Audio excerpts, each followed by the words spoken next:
Story time muna tayo.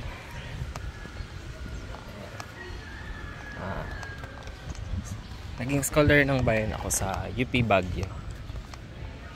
Ang course ay Bachelor of Science Biology. So, expected na magiging related sa field, academic, or research pagka-graduate. Pero noon pa man, mahilig na akong gumala, mag-travel, mag-joiner, mag-commute.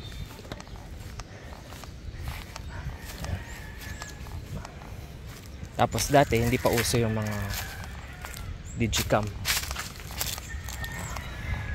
Medyo mahal pa nun pag pabili ka ng digicam. Tapos Nokia days yun. Nokia days.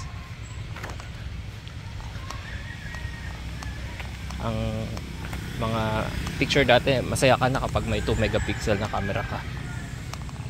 Tapos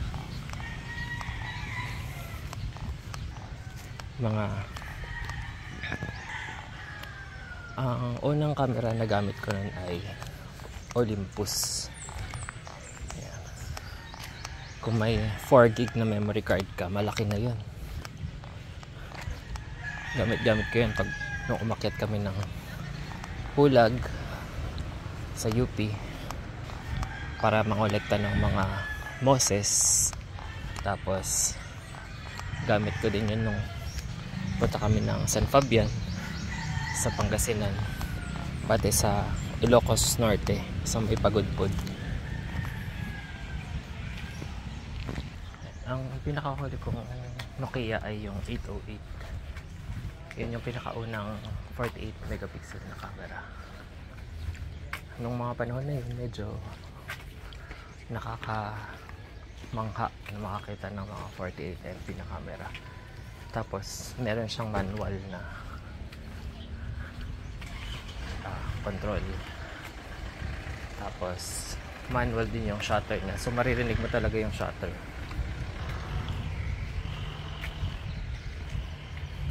Ayan. Tapos ayun, eventually nauso yung iPhone, nakalimutan ng Nokia. Tapos nauso ang Android.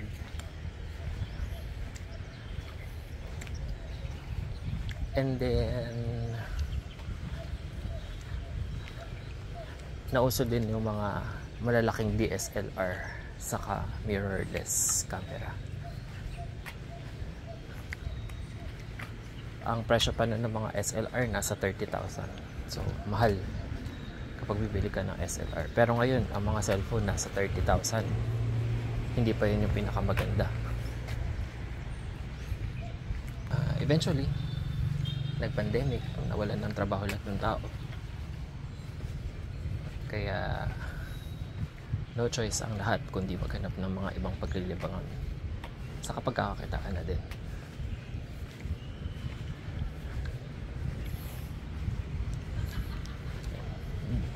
Doon nabuo yung commuter. Una, hindi pa siya commuter. Nasa This Right Guy pa siya. So, ang pinakauna kong website, thisrightguy.com. Ang ano ko pa nun is mga anime, yan, One Piece, Shingeki no Kyojin.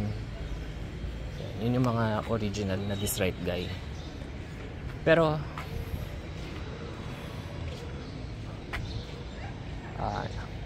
nung pandemic, naghahanap ako ng paraan para mag-compute papuntang Kalatagan.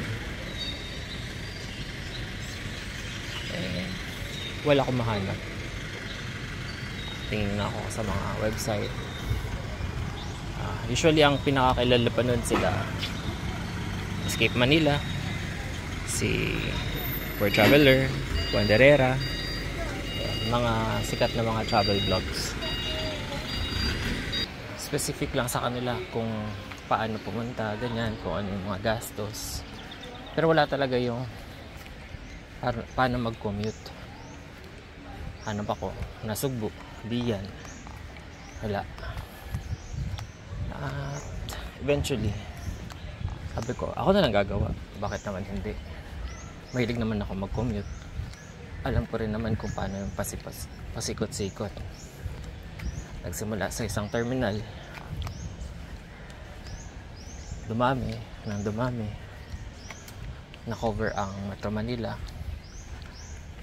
ang Luzon, eventually tumawid papuntang Katiklan, Rojas, Iloilo, Bacolod, Cebu, at nagkaroon ng ng commuter Visayas. Tapos eventually nag-expand, nagkaroon ng Singapore, Malaysia, tapos Japan at Taiwan.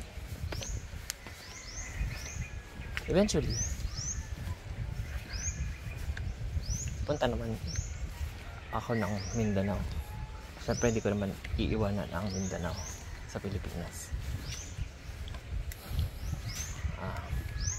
Nauna ang Lagindingan, tapos Bukidnon, Camiguin, Cagayan de Oro, tapos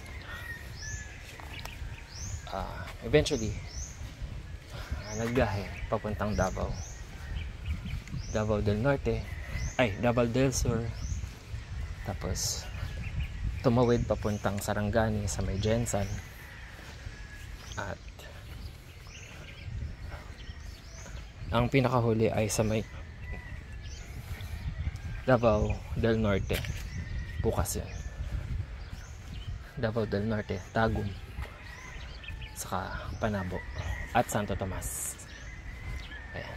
So salamat sa pakikinig, at yan ang maiksing history ng commuter Philippines, commuter Singapore, Malaysia, Japan, Taiwan, and eventually magkakaroon din ng commuter sa iba't ibang lugar na pwedeng mag-commute. Ayoko naman gumawa ng mga content lang na para magpasaya ng tao. Eventually kakailanganin ng mga tao ng paraan para mag-commute. MRT, LRT, PNR, yan, mga bus, Shinkansen sa Japan, sa Taiwan. Yan. Alright, so thank you for watching, and don't forget to like, share, and subscribe to my YouTube channel. See you on the next video.